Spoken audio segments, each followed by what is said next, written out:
So, this is One Piece, chapter 1189.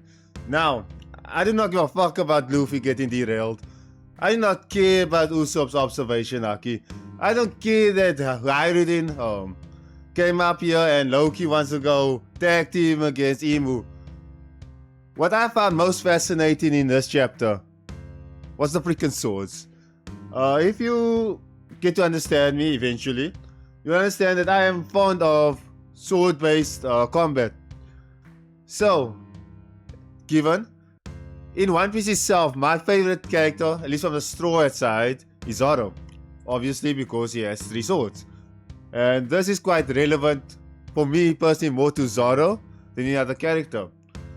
But to get off started, as you all know, Imu basically has access to all the 19 blades placed at the throne. And what I like to discuss today is, what does this mean for the future of One Piece in terms of blades and weaponry going forward? Obviously, we have the blades was revealed so far. I think there's about 9 of it. Being Fragarak, Blade of the Sea God, the Axe of Jingshan, which is possibly more Chinese based, the Blade of Wrath, Graham, the Blade of Chaos, Tahu, the Blade of Nothingness, Vahu or Bahu, the Blade of Judgment, Nemesis. I'm not sure what one this was, but it was Longinus, which is belonging to the Rimoshifu family. The Blade of Hatred, Stigma, and Muramasa, but I'm not sure we actually see it in this chapter where it was just revealed. So, obviously this was only 9 blades. There is a total of 19 in total, meaning that there's 10 other blades still on the throne that we do not see yet. Like I said, Longinus came from the Rimoshifu family, and Graham is connected to the Shepherd family. It was actually used by Imu in chapter 1183, and then again seen with Summers in chapter 1189. When Imu used it, it seems to be in a different form, but then again he used this on his staff, whereas Shepherd used it on his blade. So I think that it depends on what weapon you are currently wielding and when you apply this ability. We don't get any other connections in this chapter, and what I'd like to discuss firstly is, what could the other blades be connected to, or what family rather? For one, that I'm pretty certain about is the Muramasa. Muramasa is basically seemed to be a katana, depicted as a cursed sword. In our actual history, is depicted as a cursed sword with demonic powers.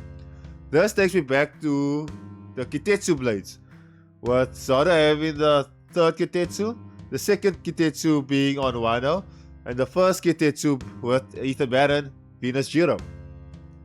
With the Kitetsu 3 and Kitetsu 2, they're depicted as blades that kill the wielder. And I can't help but wonder if Ethan Baron's Kitetsu the 1st Kitetsu, does the same. So, with Muramasa being in our actual world history, connected with cursed swords and demonic powers, I can't help but feel that Muramasa must come from the Ethan Baron family, or linked to it somehow. Nemesis, on the other hand, I feel it might be more by the Topman family. Nothing really solid tying it down, as only suspect that Nemesis is actually known as the Blade of Judgment, which was used to pass judgments amongst the gods. And Topman, being the war god of justice, I feel that he's relevantly closer tied to him. Aside from that, I suspect maybe that Stigma could be related to the Don Quixote family. This was even more loosely tied, as this is known as the Blade of Hatred. Comes from ancient Greece, which is kinda similar to the Colosseum we saw on Dressrosa, where we know the Don Quixote family ruled before the King Riku's family took over. And what we can get from that is, stigma is also tied to marks placed to symbolize slaves and criminals or traitors. And if you know Tofi, Tofi is heavily tied to the slave trade and the fact that Don Quixote family are known as traitors amongst the celestial dragons. The others, such as Fragarot, it's not really something I find a connection to really. Aside from the fact that maybe there's some Celtic and Irish lore, but the only thing that brings up is Shamrock. But because Shamrock has like an Irish tie to it, but his name was given to him by his mother, not any celestial dragon. The act of Xinjiang is more of a Chinese base. The first person that comes to mind is Saint Jalmek, which appeared in the flashback of Sabo. And I can't really see anything else for the others. Moving on, what I also want to thinking of is what else could be tied to the 12th century.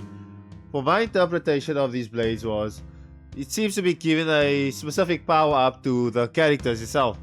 And to be honest, this kind of reminds me of Enma.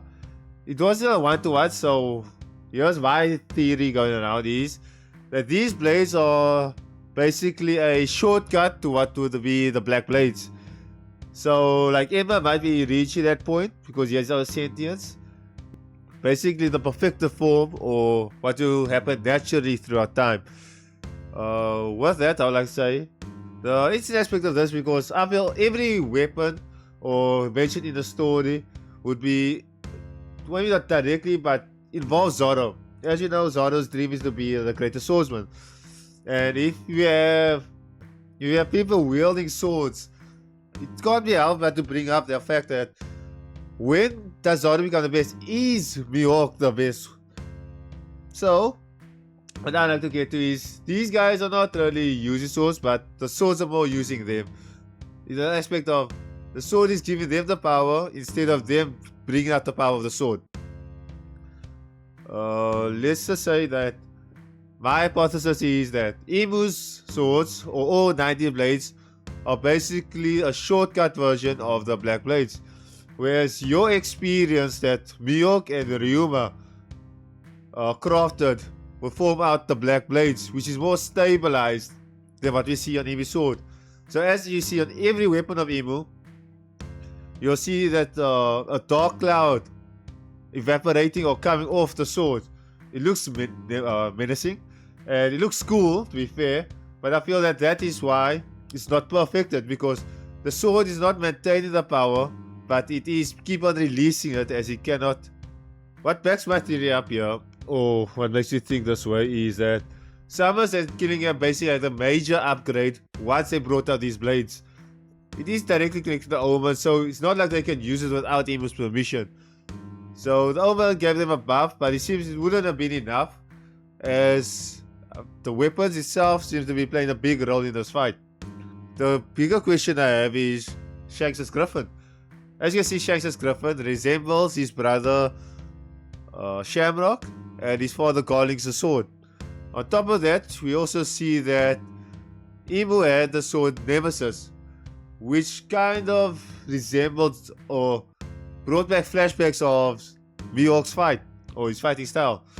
So that also correctly relates to if Shanks' sword is a similar look to what was one of the 90 swords, is a possibility backing up the theory that Mihawk perhaps is a God's Knight and connected to the Holy Family.